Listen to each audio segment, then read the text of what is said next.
ಎಲ್ರಿಗೂ ನಮಸ್ಕಾರ. ನೀವು ನೋಡ್ತಾ ಇರೋದು ಒನ್ ಇಂಡಿಯಾ ಕನ್ನಡ. ನಾನು ಪ್ರತಿಮಾ. ವೀಕ್ಷಕರೇ, ಕಳೆದ ಸಂಚಿಕೆಗಳಲ್ಲಿ ನಾವು ಶುಕ್ರನ ವಿಚಾರವಾಗಿ ಒಂದಷ್ಟು ಮಾಹಿತಿಗಳನ್ನು ಕೊಟ್ಟೇ ಇದ್ದೀವಿ ನಿಮಗೆ. ಅಂದರೆ ಶುಕ್ರ ಯಾವುದಾದ್ರೂ ರಾಶಿಗೆ ಎಂಟ್ರಿ ಆಯಿತು ಅಂತಂದರೆ ಯಾವ ರೀತಿಯಾದಂಥ ಫಲಗಳು ಸಿಗುತ್ತೆ ಅಂತ ಈ ಹಿಂದೆ ಹೇಳಿದಂತಹ ಕೆಲವೊಂದು ಎಪಿಸೋಡ್ನಲ್ಲಿ ಶುಕ್ರನಿಂದ ಅಂದರೆ ಶುಕ್ರ ದೆಸೆಯಿಂದ ಏನೆಲ್ಲ ಒಳ್ಳೆಯದಾಗುತ್ತೆ ಅಂತ ಹೇಳಿದ್ವಿ. ಆದರೆ ಇದೇ ಸೆಪ್ಟೆಂಬರ್ 14ನೇ ತಾರೀಕು ಶುಕ್ರ ಸಿಂಹ ರಾಶಿಗೆ ಪ್ರವೇಶ ಮಾಡ್ತಾ ಇರೋದ್ರಿಂದ 5 ರಾಶಿಯವರಿಗೆ ಸಂಕಷ್ಟ ಅಂತ ಇದೆ ಜ್ಯೋತಿಷಾಸ್ತ್ರದಲ್ಲಿ. ಹಾಗಾದರೆ ಯಾವ 5 ರಾಶಿಗಳಿಗೆ ಸಂಕಷ್ಟ, ಶುಕ್ರನಿಂದ ಯಾವ್ಯಾವ ರೀತಿಯಾದಂಥ ಸಮಸ್ಯೆಗಳಾಗುತ್ತೆ, ಈ ಸಮಸ್ಯೆಗಳಿಗೆ ಪರಿಹಾರ ಹೇಗೆ ಮಾಡ್ಕೊಳ್ಬೇಕು ಅನ್ನೋದ್ರ ಬಗ್ಗೆ ಇವತ್ತು ತಿಳಿಸ್ಕೊಡ್ತಾ ಇದ್ದೀವಿ.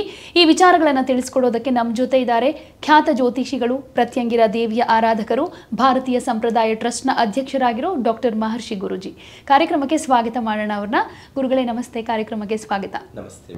ಹರೇ ಶ್ರೀನಿವಾಸ. ಎಲ್ಲರಿಗೂ ಸಹ ನಮಸ್ಕಾರಗಳು. ಗುರುಗಳೇ, ನಾವು 2-3 ಸಂಚಿಕೆಗಳಲ್ಲಿ ಶುಕ್ರನ ವಿಚಾರವಾಗಿ ಹೇಳಿದ್ದೀವಿ. ಅಂದರೆ ಶುಕ್ರನಿಂದ ಒಳಿತಾಗಿರೋದೇ ಯಾವ್ಯಾವ ರಾಶಿಗೆ ಜಾಸ್ತಿ ಅನ್ನೋ ವಿಚಾರದಲ್ಲಿ ಮಾತಾಡಿದ್ದೀವಿ.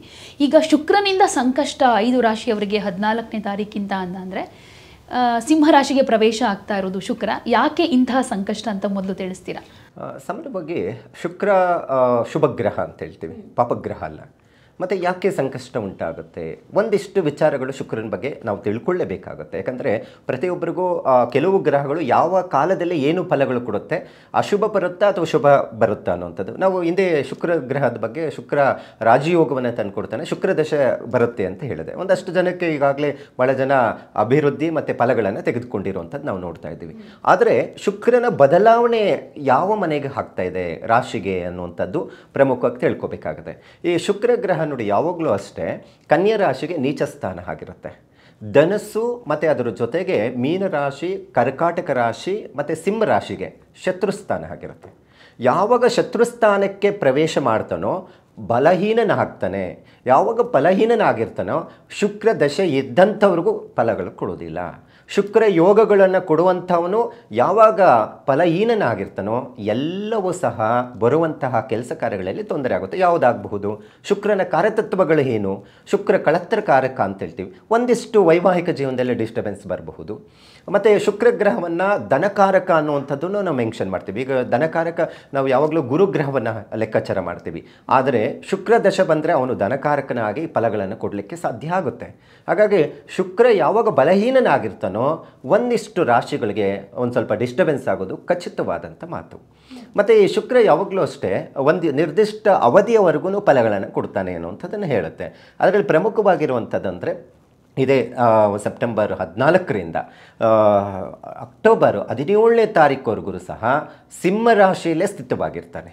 ಮತ್ತು ಈ ಸಿಂಹರಾಶಿಯಲ್ಲಿ ಇದ್ದಾಗ ಕೆಲವು ರಾಶಿಯವರಿಗೆ ಸ್ವಲ್ಪ ಹೆಚ್ಚಿನ ಮಟ್ಟಿಗೆ ಆರ್ಥಿಕ ಸಂಕಷ್ಟಗಳು ಉಂಟಾಗುತ್ತೆ, ಕೆಲವರಿಗೆ ವಿದ್ಯಾಭಂಗ ಉಂಟಾಗುತ್ತೆ, ಕೆಲವರಿಗಂತೂ ವೈವಾಹಿಕ ಜೀವನದಲ್ಲಿ ಭಾಳಷ್ಟು ಡಿಸ್ಟರ್ಬೆನ್ಸ್ ಆಗುವಂಥದ್ದು ಇರುತ್ತೆ.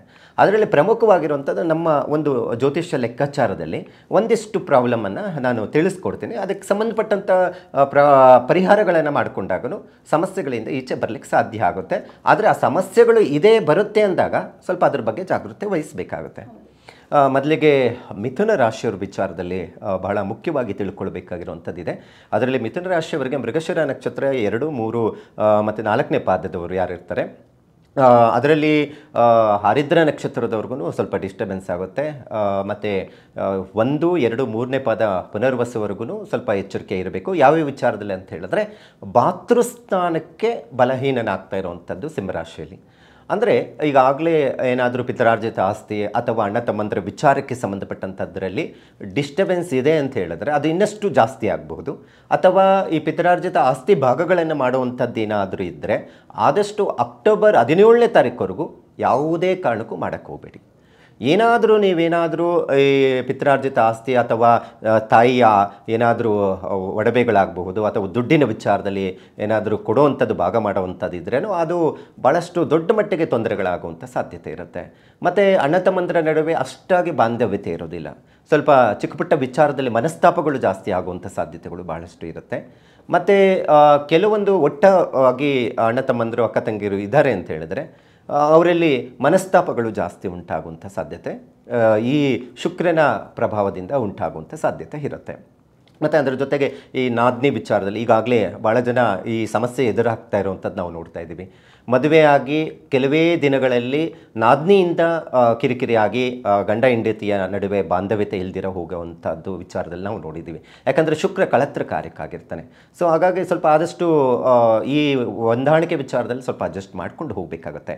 ಮತ್ತು ಕನ್ಯಾ ರಾಶಿಗೆ ಶುಕ್ರ ವ್ಯಯಸ್ಥಾನಕ್ಕೆ ಆಗಿರುವಂಥದ್ದಾಗಿದೆ. ನಾನು ಹಿಂದೆ ಕನ್ಯಾ ರಾಶಿಗೆ ಭಾಳ ಚೆನ್ನಾಗಿದೆ ಅಂತಲೇ ಹೇಳಿದೆ. ಯಾಕಂದರೆ 11ನೇ ಮನೆಯಲ್ಲಿ ಭಾಗ್ಯಸ್ಥಾನದಲ್ಲಿದ್ದಾಗ ಶುಕ್ರ ದಶೆಯನ್ನು ಉಂಟು ಮಾಡ್ತಾನೆ ಅನ್ನುವಂಥದ್ದಿದೆ. ಆದರೆ 12ನೇ ಮನೆಗೆ ವ್ಯಯಸ್ಥಾನಕ್ಕೆ ಬಂದಾಗ ನಷ್ಟವನ್ನು ಉಂಟು ಮಾಡ್ತಾನೆ. ಅಂದರೆ ಸಂಪಾದನೆ ಎಷ್ಟಿರುತ್ತೋ ಕೆಲವರಿಗೆ ಅಷ್ಟೇ ಖರ್ಚುಗಳಾಗುತ್ತೆ, ಕೆಲವರಿಗೆ ಉಳಿತಾಯ ಆಗೋದು ಕಷ್ಟ ಆಗುತ್ತೆ. ಬಿಸ್ನೆಸ್ ಅವ್ರಿಗೆ ಬಹಳ ಮುಖ್ಯವಾಗಿರುವಂಥದ್ದು. ಹೊಸದಾಗಿ ಏನಾದರೂ ಬಿಸ್ನೆಸ್ ಮಾಡೋಕ್ಕೆ ಪ್ರಾರಂಭ ಮಾಡಬೇಕಂದ್ರೆ ಖಂಡಿತ ಮಾಡಲಿಕ್ಕೆ ಹೋಗಬೇಡಿ. ಈ ಶುಕ್ರ ಯಾವಾಗ ವ್ಯಯಸ್ಥಾನ ಮತ್ತು ಇದೇ ಕನ್ಯಾ ರಾಶಿಯವರಿಗೆ ಏನಾದರೂ ಜನ್ಮಕ್ಕೆ ಬಂದಾಗೂ ಮಾಡಲಿಕ್ಕೆ ಹೋಗಬೇಡಿ. ಯಾಕಂದರೆ ಕನ್ಯಾ ರಾಶಿಗೆ ಶುಕ್ರ ನೀಚ ಆಗಿರ್ತಾನೆ. ಅದರ ಬಗ್ಗೆ ಇನ್ನಷ್ಟು ದಿನಗಳಲ್ಲಿ ನಿಮಗೆ ಕನ್ಯಾ ರಾಶಿಗೆ ಶುಕ್ರ ನೀಚ ಆದಾಗ ಏನೆಲ್ಲ ತೊಂದರೆಗಳು ಬರುತ್ತೆ ಅದನ್ನು ನಿಮಗೆ ವಿಶ್ಲೇಷಣೆ ಕೊಡ್ತೀನಿ. ಆದರೆ ಪ್ರಸ್ತುತ ಈಗ ನಡೀತಾ ಇರುವಂಥ ವಿದ್ಯಮಾನಗಳಲ್ಲಿ ಗ್ರಹಗಳ ಬದಲಾವಣೆ ವಿಚಾರದಲ್ಲಿ ನಾವು ನೋಡಲಿಕ್ಕೆ ಹೋದರೆ ಪ್ರಸ್ತುತ ವ್ಯಯಸ್ಥಾನದಲ್ಲಿದ್ದಾಗ ಖರ್ಚುಗಳು ಜಾಸ್ತಿ ಆಗುತ್ತೆ. ಸುಮ್ಮನೆ ಬೇಡವಾದಂಥ ಖರ್ಚುಗಳು ಯಾರಿಗೂ ಕೊಡಬೇಕಾಗಿರುವಂಥದ್ದು, ಅದು ಅಗತ್ಯ ಇಲ್ಲದಿರೋ ವೇಸ್ಟ್ ಆಗುವಂಥದ್ದು ಇರುತ್ತೆ. ಮತ್ತು ಅದರ ಜೊತೆಗೆ ಮನೆ ಖರ್ಚುಗಳು ಆಗಬಹುದು ಅಥವಾ ವಾಹನಗಳ ಖರ್ಚುಗಳು ಜಾಸ್ತಿ ಆಗಬಹುದು. ಮತ್ತು ದಿನದ ಬಳಕೆಯ ವಿಚಾರದಲ್ಲಿ ನಾವು ನೋಡೋಕ್ಕಾದ್ರೇನು ಹೆಚ್ಚಿನ ಮಟ್ಟಿಗೆ ಹಣ ಫೋಲ್ ಆಗುವಂಥ ಸಾಧ್ಯತೆ ಜಾಸ್ತಿ ಇರುತ್ತೆ. ಸೊ ನೀವೆಷ್ಟು ಹಣದ ವಿಚಾರದಲ್ಲಿ ಜಾಗೃತೆ ವಹಿಸ್ತೀರೋ ಅಷ್ಟೇ ಉತ್ತಮವಾದಂಥ ಅಭಿವೃದ್ಧಿಯನ್ನು ಪಡ್ಕೊಳ್ಳೋದಕ್ಕೆ ಸಾಧ್ಯ ಆಗುತ್ತೆ ಕನ್ಯಾ ರಾಶಿಯವರಿಗೆ. ಮತ್ತು ಅದರ ಜೊತೆಗೆ ಮಕರ ರಾಶಿಯವರಿಗೆ ಅಷ್ಟಮ ಶುಕ್ರನ ಫಲಗಳಂತ ಹೇಳುತ್ತೆ. ಈಗಾಗಲೇ ಮಕರ ರಾಶಿಗೆ ಗುರುಬಲನೂ ಇಲ್ಲ. ಅಷ್ಟಮ ಸ್ಥಾನ ಬಂದಾಗ ಸ್ವಲ್ಪ ಆರೋಗ್ಯ ಮತ್ತು ಹೆಚ್ಚಿನ ಮಟ್ಟಿಗೆ ವಿದ್ಯಾಭ್ಯಾಸ ಆಗಬಹುದು ಅಥವಾ ಓದೋ ಮಕ್ಕಳ ವಿಚಾರಕ್ಕೆ ಸಂಬಂಧಪಟ್ಟಂಥದ್ದಾಗಬಹುದು. ಮತ್ತು ಅದರ ಜೊತೆಗೆ ಆರೋಗ್ಯದ ವಿಚಾರದಲ್ಲಿ ದುಡ್ಡು ಖರ್ಚಾಗುವಂಥದ್ದು ಜಾಸ್ತಿ ಇರುತ್ತೆ. ನೋಡಿ, ದಿಢೀರಂತ ಏನೋ ಸರ್ಜರಿ ಆಯಿತು, ಅದಕ್ಕೆ ದುಡ್ಡು ಜಾಸ್ತಿ ಖರ್ಚಾಗುವಂಥದ್ದು, ಈ ಥರದ ಪ್ರಾಬ್ಲಮ್ ಹೆಚ್ಚು ಕಾಡುವಂಥ ಸಾಧ್ಯತೆಗಳು ಉಂಟಾಗುತ್ತೆ. ಮತ್ತು ಅದರ ಜೊತೆಗೆ ಮೀನರಾಶಿಯವರಿಗೆ 6ನೇ ಮನೆ ಆಗಿರೋದ್ರಿಂದ ಋಣ ರೋಗದ ವಿಚಾರಕ್ಕೆ ಸಂಬಂಧಪಟ್ಟಂಥ ಜಾಸ್ತಿ ಆಗುತ್ತೆ. ಮತ್ತು ನೋಡಿ, ಸಾಲದ ವಿಚಾರ ಜಾಸ್ತಿ ಆಗುವಂಥದ್ದು ಇರುತ್ತೆ. ಈ ಟೈಮಲ್ಲಿ ಯಾವುದೇ ಕಾರಣಕ್ಕೂ ಏನಾದರೂ ಬಿಸ್ನೆಸ್ ಮಾಡೋಣ ಅಥವಾ ಕೈ ಬದಲು ತಗೊಳ್ಳೋಣ ಅನ್ನುವಂಥ ಪ್ರಯತ್ನದಲ್ಲಿ ಮೀನರಾಶಿಯವರಿದ್ದರೆ ಸ್ವಲ್ಪ ದುಡ್ಡಿನ ವಿಚಾರದಲ್ಲಿ ಖರ್ಚುಗಳು ಜಾಸ್ತಿ ಆಗೋದು ಒಂದೇ ಅಲ್ಲ, ಋಣದಕ್ಕೆ ಸಿಕ್ಕಾಕೊಳ್ಳುವಂಥದ್ದು ಇರುತ್ತೆ. ಸಾಲದ ಋಣ ಜಾಸ್ತಿ ಆಗುವಂಥ ಸಾಧ್ಯತೆ ಇರುತ್ತೆ. ಈಗಾಗಲೇ ಜನ್ಮ ಶನಿ ಆಗಿದ್ದು ಮತ್ತು ಅದರ ಜೊತೆಗೆ 6ನೇ ಮನೆಯಲ್ಲಿ ಶುಕ್ರನ ಪ್ರವೇಶದಿಂದ ಹೆಚ್ಚಿನ ಮಟ್ಟಿಗೆ ಫಲ ಅಷ್ಟಾಗಿ ಕೊಡೋದಿಲ್ಲ, ಖರ್ಚುಗಳು ಜಾಸ್ತಿ ಆಗುವಂಥದ್ದು ಇರುತ್ತೆ. ಆರೋಗ್ಯನೂ ಸ್ವಲ್ಪ ಹೆಚ್ಚಿನ ಮಟ್ಟಿಗೆ ಗಮನ ಹರಿಸಬೇಕಾಗುತ್ತೆ. ಆರೋಗ್ಯನೂ ಡಿಸ್ಟರ್ಬೆನ್ಸ್ ಆಗುವಂಥ ಸಾಧ್ಯತೆಗಳು ಬಹಳಷ್ಟು ಇರುತ್ತೆ. ಇನ್ನು ಅದರ ಜೊತೆಗೆ ವೃಷಭ ರಾಶಿಗೆ ಬಹಳ ಮುಖ್ಯವಾಗಿ ತಿಳ್ಕೊಳ್ಬೇಕಾಗಿರೋದು ವೃಷಭ ರಾಶಿಯವರು. ಯಾಕಂತ ಹೇಳಿದ್ರೆ ವೃಷಭ ರಾಶ್ಯಾಧಿಪತಿ ಶುಕ್ರ ಗ್ರಹ ಆಗಿರ್ತಾನೆ. ಯಾವಾಗ ವೃಷಭಕ್ಕೆ ನಾವು ಜಾತಕದಲ್ಲಿ ಬದಲಾವಣೆ ವಿಚಾರದಲ್ಲಿ ನಾವು ನೋಡಿದಾಗ ವರ್ಷಫಲದಲ್ಲಿ ಬದಲಾವಣೆ ಮಾಡಿದಾಗ 4ನೇ ಮನೆ ವಿದ್ಯಾಸ್ಥಾನ ಸ್ವಗೃಹ ಯೋಗ ಅಂತ ಹೇಳ್ತೀವಿ.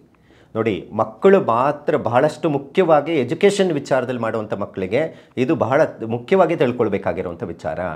ನೋಡಿ, ತಂದೆ ತಾಯಿಯಾದಂಥವರು ಜಾಸ್ತಿ ಒಲವನ್ನು ಅವರಿಗೆ ಬೇಕಾದಂತಹದ್ದು ಕೆಲವೊಂದೆಲ್ಲ ಆಡಂಬರವಾಗಿ ಕೆಲವೊಂದು ಖರ್ಚು ಮಾಡುವಂಥದ್ದು, ಬೇಕಾಬಿಟ್ಟಿಯಾಗಿ ಖರ್ಚು ಮಾಡುವಂಥದ್ದು ಮಾಡಿ ವಿದ್ಯಾಭಂಗವನ್ನು ಮಾಡುವಂಥದ್ದು ಇರುತ್ತೆ. ಕೆಲವರು ಎಲ್ಲ ಬೈಕ್ ಕೊಡಿಸು, ಕಾರ್ ಕೊಡಿಸು, ಇಲ್ಲಾಂದರೆ ಓದಲ್ಲ ಅಂತ ಹೈಯರ್ ಎಜುಕೇಷನ್ ಮಾಡುವಂಥ ಮಕ್ಕಳೆಲ್ಲ ಬೇಡಿಕೆ ಇಡುವಂಥದ್ದು, ಮತ್ತು ಎಜುಕೇಷನ್ ವಿಚಾರದಲ್ಲಿ ತೊಂದರೆ ಮಾಡಿಕೊಳ್ಳುವಂಥದ್ದು. ಅಥವಾ ನೋಡಿ, ಪ್ರಮುಖವಾಗಿರೋದು ರಾಹು ಶುಕ್ರನ ಸಂಯೋಗ ಆದಾಗ ಏನೆಲ್ಲ ತೊಂದರೆಗಳು ಬರುತ್ತೆ ಅಂತ ಹೇಳಿದೆ. ಅದೇ ರೀತಿ ವರ್ಷಫಲ ಗೋಚಾರ ಫಲಗಳ ನಾವು ನೋಡಿದಾಗ ಈ ಶುಕ್ರ ಬಲಹೀನನಾದಾಗ ಈ ಕೆಲವೊಂದು ಈ ಪ್ರೇಮ ವಿವಾಹಕ್ಕೆ ಒಳಗಾಗೋದು, ಅದರಿಂದ ಮನೆಯಲ್ಲಿ ಡಿಸ್ಟರ್ಬೆನ್ಸ್ ಆಗುವಂಥದ್ದು, ಮತ್ತು ಅದರ ಜೊತೆಗೆ ವಿದ್ಯಾಭ್ಯಾಸದಲ್ಲಿ ತೊಂದರೆ ಮಾಡಿಕೊಳ್ಳುವಂಥ ಸಾಧ್ಯತೆಗಳು ಭಾಳಷ್ಟು ಇರುತ್ತೆ. ಇನ್ನು ಚಿಕ್ಕ ಮಕ್ಕಳಂತೂ ಹೆಚ್ಚಿನ ಮಟ್ಟಿಗೆ ಖರ್ಚುಗಳು ಜಾಸ್ತಿ ಮಾಡಿಸುವಂಥದ್ದು ಕಂಡುಬರುತ್ತೆ. ಒಟ್ಟಾರೆ ಈ ವೃಷಭ ರಾಶಿಯವರಿಗೆ ವಿದ್ಯಾಭ್ಯಾಸದಲ್ಲಿ ತೊಂದರೆಗಳು ಉಂಟಾಗುವಂಥ ಸಾಧ್ಯತೆಗಳು ಬಹಳಷ್ಟು ಕಂಡುಬರುತ್ತೆ. ಮತ್ತು ಅದರ ಜೊತೆಗೆ ಏನಾದರೂ ಮನೆ ವಿಚಾರದಲ್ಲಿ ಖರೀದಿ ಮಾಡುವಂಥದ್ದಿದ್ರೆ ಒಂದು ಸ್ವಲ್ಪ ನೋಡ್ಕೋಬೇಕು. ಯಾಕಂದರೆ ಸ್ವಗೃಹ ಯೋಗ ಅಂತ ಹೇಳ್ತೀವಿ 4ನೇ ಮನೆ. ಹಾಗಾಗಿ 4ನೇ ಮನೆಯಲ್ಲಿ ಶುಕ್ರ ಬಲಹೀನನಾಗಿ ಸಿಂಹರಾಶಿಯಲ್ಲಿ ಬಂದಾಗೂ ಸ್ವಲ್ಪ ಸರಿಯಾದಂಥದ್ದು ಡಾಕ್ಯುಮೆಂಟ್ಸ್ ಸರಿ ಇಲ್ದಿರುವಂಥದ್ದು ಅಥವಾ ಸಮಸ್ಯೆ ಇರುವಂಥದ್ದು ಸಿಕ್ಕಾಕ್ಕೊಂಡು ತೊಂದರೆ ಅನುಭವಿಸುವಂಥದ್ದು ಇರುತ್ತೆ. ಈ ಸಮಸ್ಯೆಗಳು ಕೆಲವೊಂದು ರಾಶಿಯವರಿಗೆ ತೊಂದರೆಗಳು ಉಂಟಾಗುವಂಥ ಸಾಧ್ಯತೆಗಳು ಭಾಳಷ್ಟು ಕಂಡು ಬರುತ್ತೆ. ಹಾಗಾಗಿ ಅದಕ್ಕೆ ಸಂಬಂಧಪಟ್ಟಂಥ ಕೆಲವೊಂದು ಪರಿಹಾರಗಳನ್ನು ಮಾಡ್ಕೋಬೇಕಾಗುತ್ತೆ. ಯಾವಾಗಲೂ ಅಷ್ಟೇ ಶುಕ್ರ ವೀಕ್ ಆದಾಗ ಶುಕ್ರನಿಗೆ ಸಂಬಂಧಪಟ್ಟಂಥ ಅಧಿದೇವತೆಗಳು ಅಂತ ಹೇಳ್ತೀವಿ. ಯಾವುದು ಬರುತ್ತೆ ಅಧಿದೇವತೆಗಳು ನೋಡಿ, ಯಾವಾಗಲೂ ಲಕ್ಷ್ಮಿನ ನಾವು ಪೂಜೆಯನ್ನು ಮಾಡುವಂಥದ್ದು. ಯಾವುದನ್ನು ಮನೆಯಲ್ಲಿ ಶುಕ್ರವಾರ ಲಕ್ಷ್ಮಿ ಅಷ್ಟೋತ್ತರವನ್ನು ಪಠನೆ ಮಾಡ್ಕೊಳ್ಳುವಂಥದ್ದು, ಲಕ್ಷ್ಮೀ ಪೂಜೆಗಳನ್ನು ಮಾಡುವಂಥದ್ದು ಮಾಡ್ಕೋಬೇಕಾಗುತ್ತೆ. ಇಲ್ಲ ಶುಕ್ರಗ್ರಹಕ್ಕೆ ಸಂಬಂಧಪಟ್ಟಂಥದ್ದು ಬೀಜಾಕ್ಷರ ಮಂತ್ರಗಳನ್ನು ಪಠನೆ ಮಾಡಿಕೊಳ್ಳುವಂಥದ್ದು ಪ್ರತಿ ಶುಕ್ರವಾರ ಸಂಜೆ ಒಂದು 5 ಗಂಟೆ ಮೇಲೆ ಮಾಡಿಕೊಂಡ್ರೂ ಉತ್ತಮವಾದಂಥ ಫಲ ಲಭ್ಯ ಆಗಲಿಕ್ಕೆ ಸಾಧ್ಯ ಇರುತ್ತೆ. ಓಕೆ, ಧನ್ಯವಾದಗಳು ಗುರುಗಳೇ. ಹರೇ ಶ್ರೀನಿವಾಸ.